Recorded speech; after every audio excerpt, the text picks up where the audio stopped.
You are about to listen to an exclusive conversation that I had with Joel Quadracci for my brand new book, Leading with Vulnerability, which is available now for pre-order at leadwithvulnerability.com. It is officially coming out October 3rd.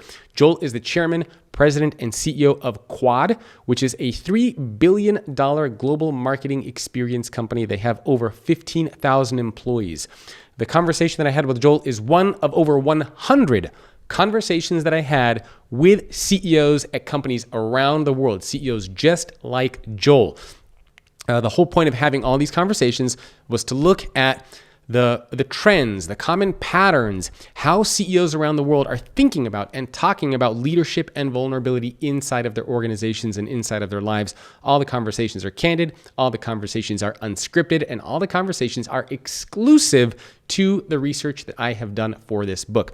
The first half of the conversation you're going to hear now.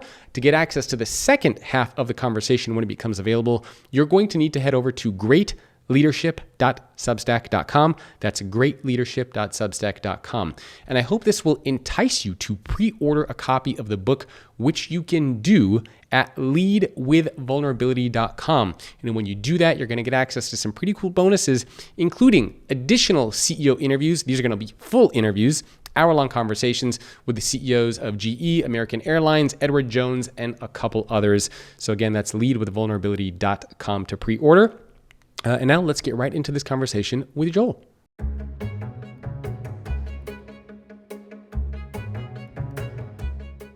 So very first question, just kind of information about the company. How many employees do you guys have actually?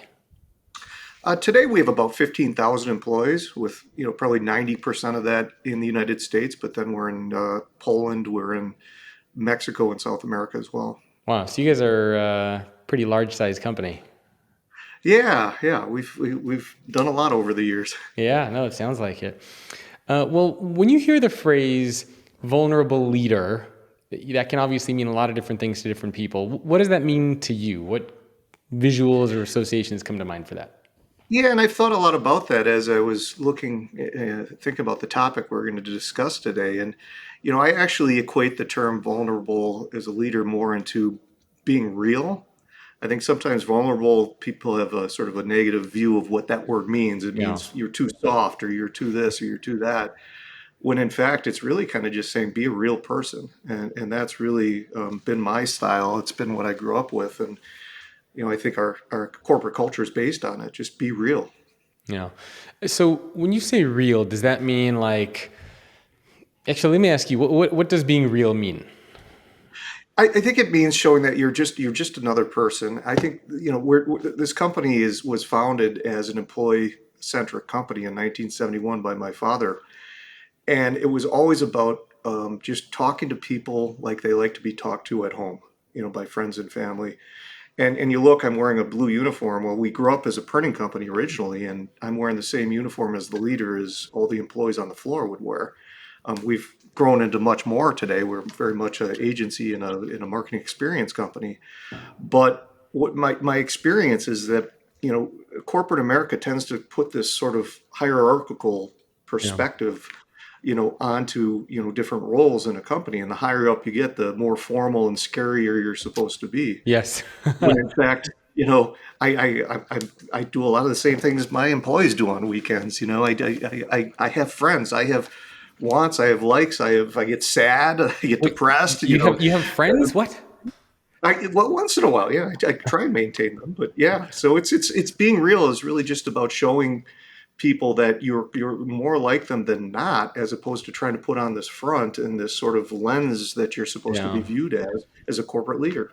And for people who are not familiar with the company, maybe you can give a little bit of context around what you guys do. You mentioned your father started the company in 1971. So what were you guys doing back in 1971, and how did you get to where you guys are today with 15,000 employees? Yeah, well, we started as a printing company doing publications and then later into catalogs and all things print. So today we print things like National Geographic or GQ magazine, or if you go into some of the big retailer stores, the signage you'll see is us. Mm-hmm. We're even doing commercials today. So we've grown into a lot more than a printing company, but that's where we came from. And It was all greenfield growth. It was about doing things a better way where everyone's in it for the same thing. And so it was an employee-owned company very early on. In the 70s, being an employee-owned was not normal. And so it was about, if your employees have a piece of the pie, Yeah. they act like an owner. They don't act like you're here for a paycheck. So everyone's involved in kind of solutioning things. And so the rapport that, my dad always created with the employees and the team was one of very much, regular interaction. Tell it like it is, even if they're not going to like the answer you're going to give them. Yeah. And in fact, I think that being transparent and saying the tough stuff is so important because your employees are really smart. They know Yeah. when you're not. They know when you're hiding. Why do you think vulnerability is so important? And I guess you have a unique angle because you could talk about it from your dad's perspective and the impact that you saw that make when your dad was acting like Yeah, this, and maybe just personally for you, because you don't have to be like that, right? I mean, you could be command and control hierarchy. I tell you what to do, you do it. You don't have to right. be authentic. So why did your dad do it first of all, and why did you decide to keep on leading that way?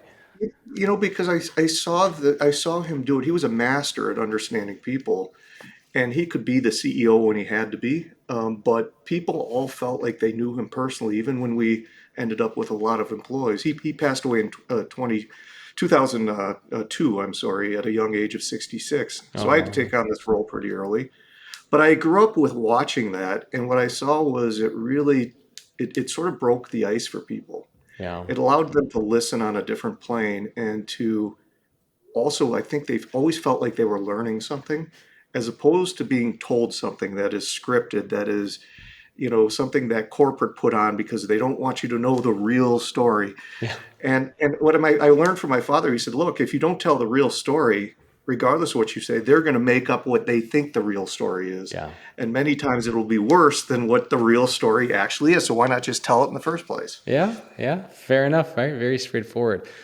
Um, what do you think makes you most vulnerable? So when you think about situations that you're put in or things that you share or things that you have to do, what makes you most uncomfortable? What makes you feel most exposed and vulnerable or scared?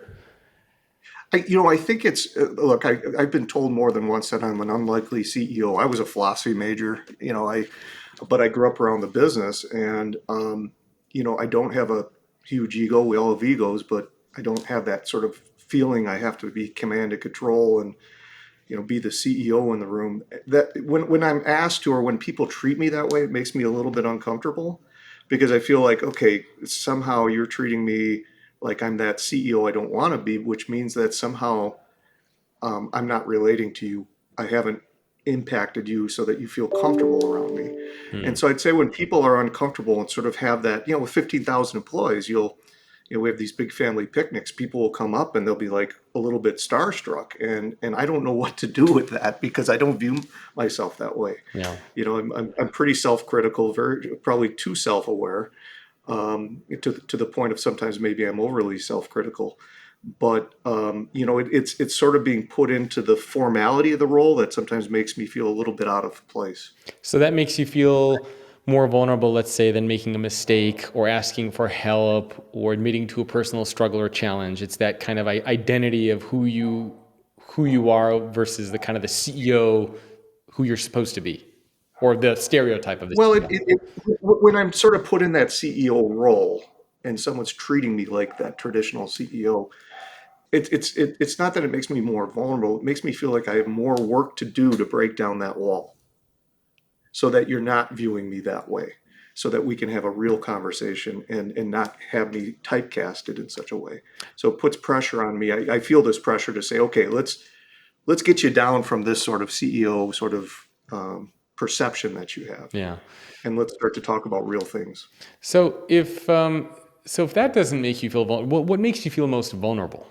Or is that something totally different for you? Or is that kind of uncomfortable feeling the same?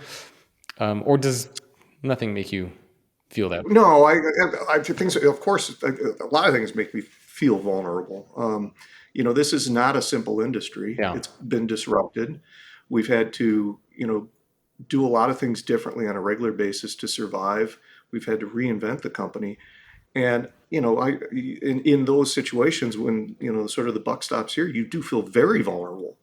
You feel like the weight of the world is on you, that if you charge this hill and it's the wrong hill to charge, you got not just 15,000 employees, but you got their families that you're responsible to also. So you feel very vulnerable, but the way around that feeling is to make sure that you are inclusive in your decisions. I have a very collaborative team, and that helps me deal with sort of that fear factor, because as CEO, I think 3/4 of the time you run in fear, and 1/4 of the time you're like, okay, it's working. And it's sort of the position that comes with it, especially in this day and age where Yeah. companies will lose faster than ever and companies can win faster than ever. But it's very difficult to navigate, and I think that um, you're put in that vulnerable position often. But the way, again, to cope with it for me is make sure that I have great people around me believing and challenging me when, yeah, maybe Joel, that's the right idea, but let's think about it a little bit differently to be more effective. Hmm. And so I think you have to recognize you have to be open to that criticism, Yeah. especially when you're feeling that vulnerable in that position where the weight of the world is on you. So what makes that happen? Like, are there certain situations or moments where that feeling comes on, or is it just like ongoing? You always feel like that, or is it specifically during like a meeting or a conversation? Like, when do those feelings of, oh my God, the weight of the world on my shoulders, when does that happen? Well, it's sort of knowing, it comes in all forms, but I mean the pandemic is a good example. When we saw this thing happen early on, right away, because we've come from a tough industry, we try and move very quickly. But it's that realization that, hey, I got to probably ask a whole set of thousands of employees to take a pay cut. Yeah. I need to, tell top executives to take a pay cut. I need to put the brakes on hard. And it's that realization where I got my team together literally around the table and just said, hey, what else do we have to do? Am I wrong here? Do we, we don't know where this goes. The world hadn't been in a pandemic for a long time. And so you don't know how deep and how crazy it gets. And that's a scary feeling. But, I think that by quickly pulling others into the loop to share your vulnerability, that, like, guys, if we don't get on this, this could be really tough for us. Yeah. Then you get everyone sort of having that same, epiphany, but then quickly you get to business and you start coming up with, okay, what's the right thing to do here? Because it's a complex structure Yeah. of decisions you have to make. Well, let's talk about maybe some specific moments or situations where you felt most vulnerable. So, for example, you mentioned the pandemic. Anything else come to mind where you just felt very vulnerable in front of your team or company? Are there any other situations or events? Yeah, I mean, we've had a whole bunch of events. I mean, boy, from when my father passed away unexpectedly to then having to take on this role in 2006 in my 30s, to then having to be faced with these big momentous, changes in the world, to kind of, have to make these big decisions at a young age. I have a whole list of times where I felt Yeah. vulnerable. And again, I think I also sort of grew up as a kid with not a lot of confidence. And so, you sort of always have that in the back of your head. Am I doing the right thing? Yeah. And I think it's just inherent in who I am that, you're always sort of in some way, shape, or form getting caught with vulnerability. Maybe you hide it better, and maybe you learn how to manage it so it's more effective, as opposed to, hey, this really scares me. It's, how about, this really scares me, and I've thought about a few things. What do you guys think? Yeah. Because I think people, you have to have that balance. They want to know that you've thought about it. They want to know that you do have confidence we're going to get through it. Yep. So in some cases, you do have to kind of push that down a little bit. Yeah. Well, can we pick a moment and maybe kind of create a story around it? Because, like I mentioned earlier, people love the stories.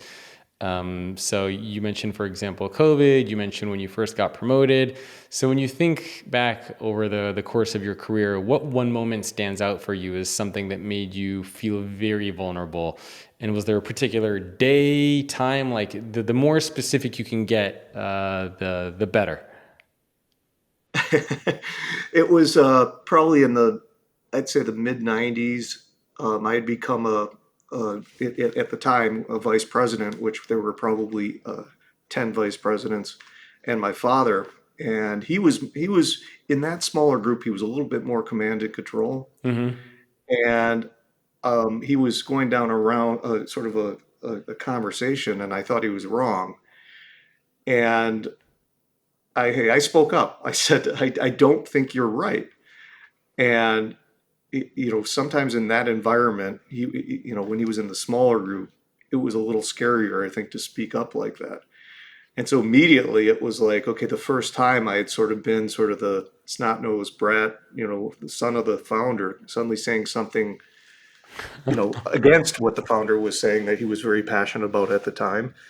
And everyone just kind of looked at me and I'm like, okay, I haven't experienced this yet. How is this going to go? Yeah. And he got angry and all this. And at the end, one of my coping mechanisms in life is, bring humor to it. And there was always a joke that, with my father, the higher up you got, the more times you got fired. And so, he was sort of wasn't having my line of questioning, but then, sort of gave the look like I was going to be fired, quote unquote, because he never really fired you. But then I said, hey, I know this upsets you in front of everyone. I said, but can I still come home for Thanksgiving? And he couldn't help himself. He tried to keep the serious face, and then he just welled up and started laughing, and everyone started laughing. So that's been a coping mechanism I've used throughout my history, which is in times of vulnerability, sometimes you got to lighten the load, and Yeah. sometimes you got to get people to kind of just chill out a little bit. So why was that a vulnerable moment? What about that made you feel vulnerable? Was it just kind of putting yourself out there? Well, it was putting yourself out there in a situation that you hadn't been in before. I was newly an executive, and while I would, debate with my father, this was the first time I debated with him, sort of being aggressively on the other side of the argument in front of his team, right? And as a new executive. And so Yeah. I think knowing that also it was a new interaction for the whole team to see, the father and son kind of first time go at it. That's a different situation. Yeah. If you were to think of vulnerability kind of like on a scale, 1 to 10 or 1 to 5, where on the 5, that's something that makes you feel most vulnerable and most uncomfortable, and the 1 is something where it's like, I feel a little bit vulnerable, but I'm cool with it. Like, it doesn't bother me. What would be on that 5 for you? What are those moments or situations or experiences that just make you feel super uncomfortable, super vulnerable, super out there? It's those moments where you've got this sort of the big decision or the realization a decision has to be made that is not easy nor easy to implement, Hmm. and easy for people to understand, Okay. because because it's one thing to know you have to make the decision, then it's another step to kind of make the decision that is hard, Yeah. but then you got to sell it to a lot of people, Yeah. and that can be kind of overwhelming because they have to see the same passion that you see for why you're making that decision, why you think it's the right way, because ultimately they want to know that you know they want to follow you. They still want that leader, and even though the leader is good, comfortable being vulnerable, they still want to know that it's the right decision. So you still have to sell people Yep. on those things. So And why? that Oh, sorry. Go ahead. no, I was just saying because it also I take everything very personally as a leader, probably more than I should. I can't compartmentalize like a lot of CEOs. And so it puts a lot of internal pressure on me to get it right Yeah. and to make sure that they understand it as fully as I do, as opposed to just enough to get them to say, you're going to do it. I want them to believe it. Yeah. Yeah. Yeah. So why are those things most vulnerable? Like, why is that on a 5 and not a 1? Like, what is it about those things that makes them that makes They're you feel most? emotional. They're emotional. Okay. It's not a series of simple, charts to make decision trees to go down. And I guess because of my makeup a little bit, where I do take everything very personal, being that it's a family company, but that's just who I am. It takes a lot of emotional energy Yeah. when you're at a 5, to the point where my wife will know when I get home that I've had one of those vulnerable days that have created a lot of emotionality in me because she could see I'm just drained. Yeah. It's just like she'll come home and say, "You need to go stare at the wall, don't you?" I'm like, "Yeah, let me go stare at the wall." But when you're at work, you can't go stare at the wall. You have to deal with the emotional energy, which is exhausting. Yeah, yeah. Well, it also seems like it makes you kind of question yourself more and question you as a leader, yourself as your leadership style more. Like there are more deeper things that you need to think about as opposed to kind of like superficial things that you need to focus on. Well, I think it puts the pressure on you to. I mean, everyone's got a different style, and my style is I want people to see the emotion, and I'm comfortable with that. But I Yeah. want them to truly believe the story, as opposed to just, "Hey, the boss told us to go do this." I actually want them to agree and come to their conclusion appropriately that this is the right way to go. And so that it's a different level of energy. I think that's Yeah. required. And what's on the lower end for you? Like what would be on the one for that scale? I think when you got people marching forward and agree with things, and the right minds around you, and you feel comfortable that enough people sort of believe in what you're doing, then when the moments where someone asks a question, a tough question in a town hall, where it's like very direct, like, why would you do this? Why do you? When I get to that point of knowing that I've gone through a good process and it's been Hmm. criticized enough, then I don't feel so vulnerable in Yeah. answering the question directly.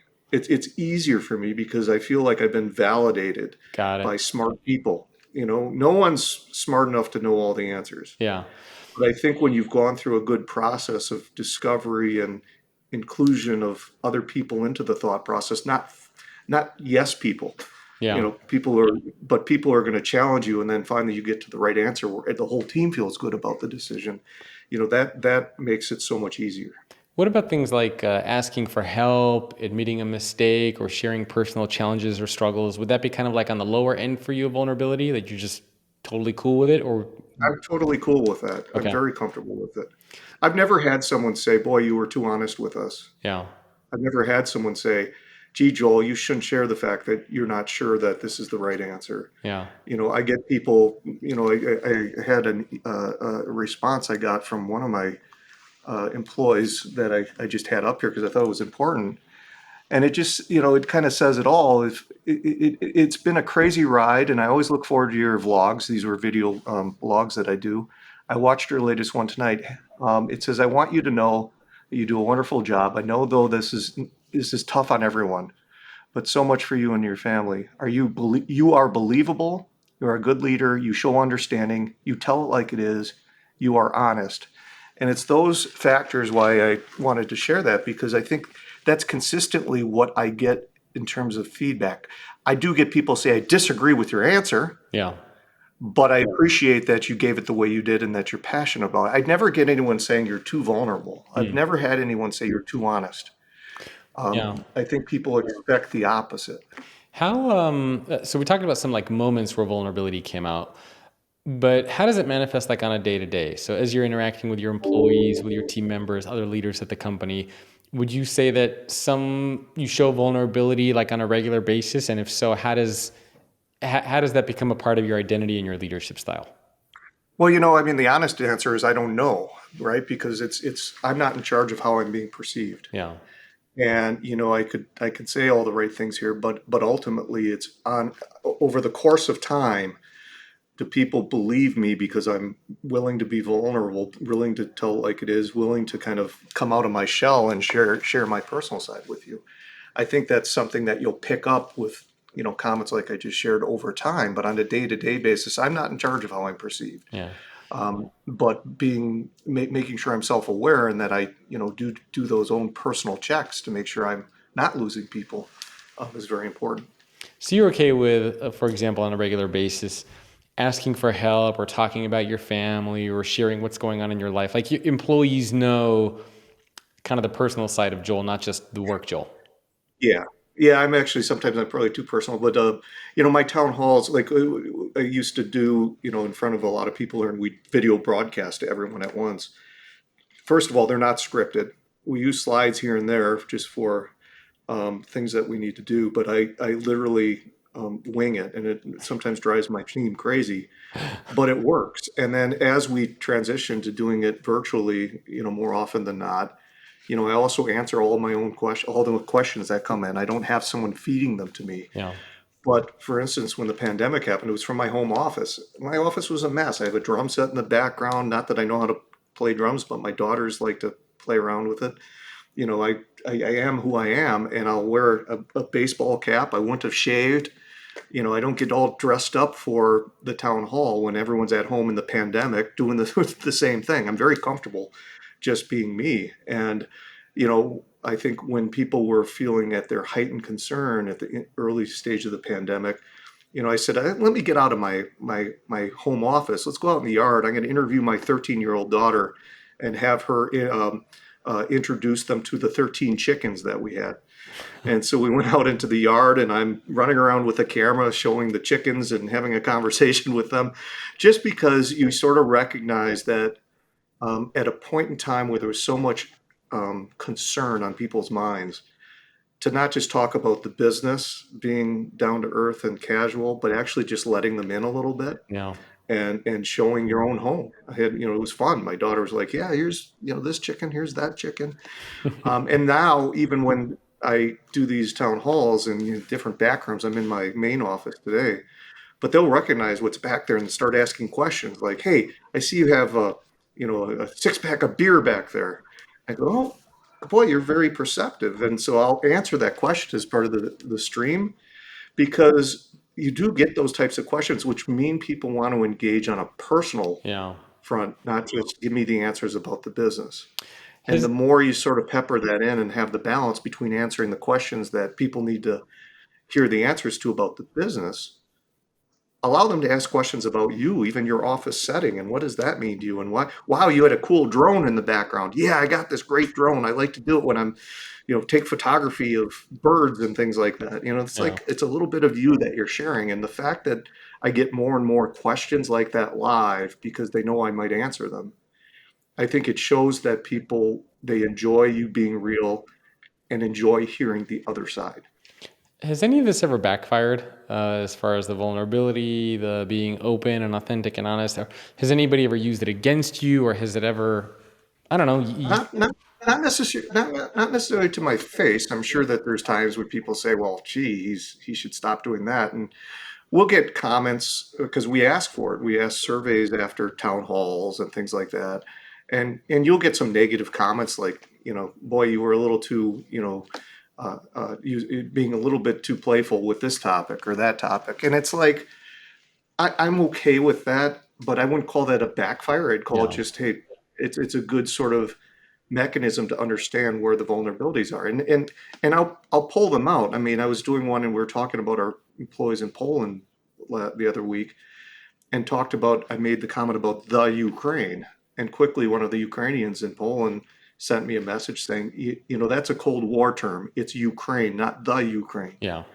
And so I apologized and I answered it there. But I think as long as you create a feedback mechanism to know where maybe you're skirting the limits, you can try and avoid those pitfalls.